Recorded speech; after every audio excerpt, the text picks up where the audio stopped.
Welcome to PM7 media. Tollywood superstar Mahesh Babu మరియు ప్రపంచ ప్రఖ్యాత దర్శకుడు ఎస్ఎస్ రాజమౌళి కాంబినేషన్ లో వస్తున్న భారీ ప్రాజెక్ట్ SSMB29 గురించి తాజా అప్డేట్ ఇప్పుడు సినీ ప్రపంచంలో సంచలనం సృష్టిస్తుంది. ఇండియన్ సినిమా చరిత్రలోనే అత్యంత ప్రతిష్టాత్మకమైన ఈ ప్రాజెక్ట్ లో బాలీవుడ్ క్వీన్ ప్రియాంక చోప్రా మరియు మలయాళ పవర్ స్టార్ పృథ్వీరాజ్ సుకుమారన్ కీలక పాత్రల్లో నటించబోతున్నారని అధికారికంగా ధృవించడం అభిమానుల్లో ఉత్సాహాన్ని రెట్టింపు చేసింది. గ్లోబల్ అడ్వెంచర్ యాక్షన్ థ్రిల్లర్ గా తెరకెక్కుతున్న ఈ చిత్రం ప్రపంచ వ్యాప్తంగా పలు దేశాల్లో విస్తృతంగా షూటింగ్ చేయబడనుంది. ముఖ్యంగా ఆఫ్రికా, కెన్యా, ఈస్ట్ ఆఫ్రికా అడవుల్లో భారీ యాక్షన్ సన్నివేశాలు చిత్రీకరించనున్నారని సమాచారం. సుమారు 1100 కోట్లకు పైగా బడ్జెట్ తో రూపొందుతున్న ఈ ప్రాజెక్ట్ భారతీయ సినిమా చరిత్రలోనే అత్యంత ఖరీదైన చిత్రంగా నిలుస్తుంది. ప్రపంచ వ్యాప్తంగా 120కు పైగా దేశాల్లో విడుదల చేయాలని రాజమౌళి టీం భారీ ప్లాన్ సిద్ధం చేస్తుంది. ఇక SSMB29 ఫస్ట్ లుక్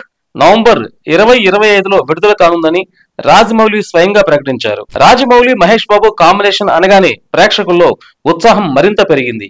ఈ సినిమా భారతీయ సినిమాను కొత్త స్థాయికి తీసుకువెళ్లే మైలురాయిలాగా నిలుస్తుందని ఫ్యాన్స్ విశ్వసిస్తున్నారు.